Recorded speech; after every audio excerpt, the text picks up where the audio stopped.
Pace bene, masih di Mea Culpa. Saya menemukan berita, pemerintah Cina di satu distrik di Beijing menutup paksa sekolah Kristen.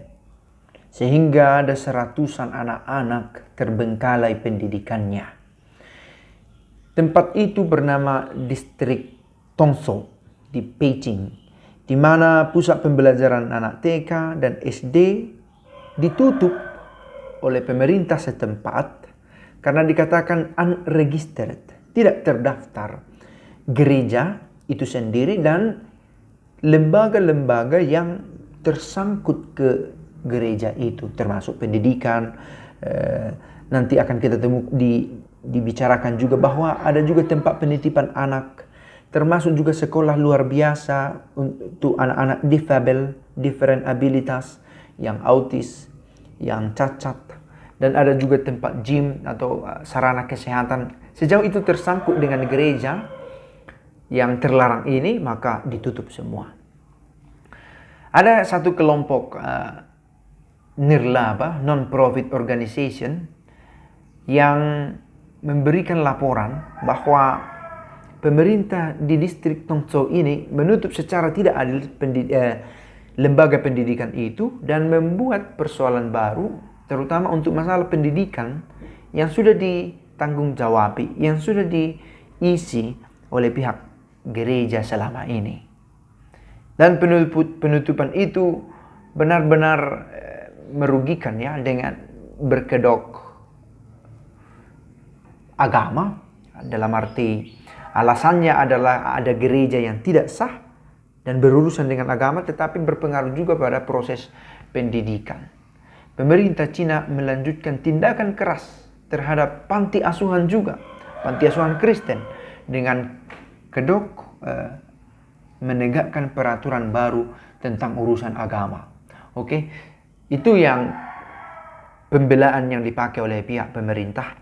Dirapikanlah urusan keagamaan dan efeknya adalah menutup sekolah-sekolah, lembaga pendidikan, pelayanan-pelayanan publik yang dilakukan oleh pihak gereja, dalam hal ini agama Kristen. Dan memang dikatakan sebenarnya ada komunitas Kristen yang besar di sana, tetapi persoalan hukum seringkali dibahas seolah-olah untuk mempersulit hidup beragama di sana. Tapi toh akhirnya juga, sekalipun gereja sudah bertumbuh sekian lama, toh digerebek juga oleh pemerintah. Saya tidak tahu apakah ini berlangsung secara nasional, tetapi sekurang-kurangnya di distrik Tongzhou di Beijing ini terjadi. Baik, saya mencoba melihat peristiwa ini dengan pendidikan di tempat kita, di negara kita yang mana Katolik berperan, dan syukur kepada Allah di banyak kesempatan Katolik turut serta dalam proses pendidikan, pencerahan pengetahuan, pencerahan di bidang pengetahuan bagi anak-anak muda Indonesia, dan dengan merdeka itu dilakukan. Memang harus juga tetap diingat bahwa tidak di semua kesempatan, oke? Tidak semua sekolah ada guru agama Katolik, contohnya. Tidak semua sekolah, kalaupun ada pendidikan Kristen, disamaratakan semua oikumene, tetapi yang Katoliknya tidak selalu ada. Dan kalaupun ada pendidik agama Katoliknya, honor atau tunjangan insentif atau penggajian tidak selalu seperti yang diharapkan, dan tidak semua itu pegawai negeri sipil, aparatur sipil negara, guru yang didanai langsung oleh pemerintah setiap bulannya dengan gaji yang tetap, tidak semua. Tetapi syukur bahwa pendidikan itu masih bisa dirasakan, dienyam oleh setiap orang sejauh ia bisa mengakses, dan pemerintah berusaha memberikan akses untuk itu. Bahkan belakangan ini menarik ketika dibahas pendidikan di Papua, di pedalaman Papua, bahwa gereja Katolik, Yayasan Pendidikan Katolik memberikan sumbangan. Ya, saya punya kenalan suster yang menjadi salah satu kepala sekolah di sana, di Papua. Ya, kami pernah bercerita banyak, toh ya, pihak sekolah Katolik juga harus juga lebih banyak membenahi dirinya, tetapi di antara usaha yang masih harus diperbaiki itu, toh gereja sudah berusaha mission frontier, bermisi di depan untuk memulai proses pendidikan yang sistematis, yang baik sampai ke pelosok-pelosok. Kita bersyukur bahwa kita punya kebebasan untuk itu dan diberi akses untuk terlibat di dunia pendidikan. Oke, saya mau melangkah sedikit tetapi tidak benar-benar terlalu jauh soal bersyukur tentang bacaan hari ini. 10 orang yang disembuhkan. Ada 10 orang kusta menemui Yesus dan berkata, "Guru, kasihanilah kami, ingin sembuh." Lalu, "Pergilah, perlihatkanlah dirimu kepada imam," dan di perjalanan pergi setelah diperintah oleh Yesus, mereka sembuh. Dan yang menarik, hanya 1 orang yang kembali. Dan itu pun orang Samaria, yang kesejatiannya sebagai orang Israel diragukan. Sebagai bangsa terpilih, maksudnya, diragukan. Tetapi toh justru dia yang kembali untuk berterima kasih. Tersungkur di depan kaki Yesus dan mengucap syukur kepadanya. Orang itu seorang Samaria.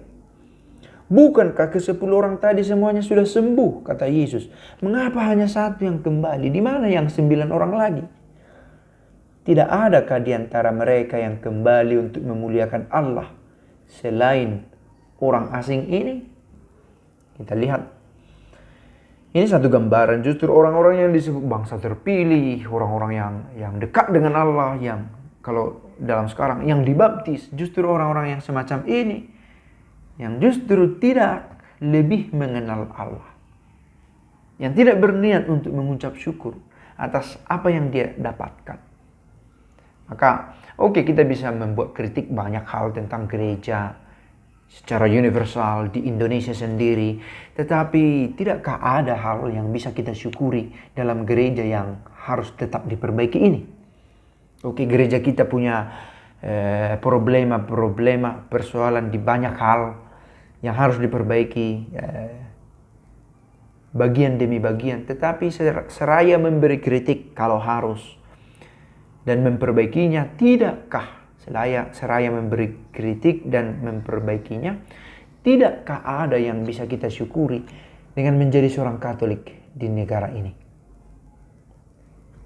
Kita bebas beribadat di banyak tempat, bahwa ada di tempat tertentu belum memperoleh kebebasan bukan karena peraturan nasional, tetapi karena persoalan internal.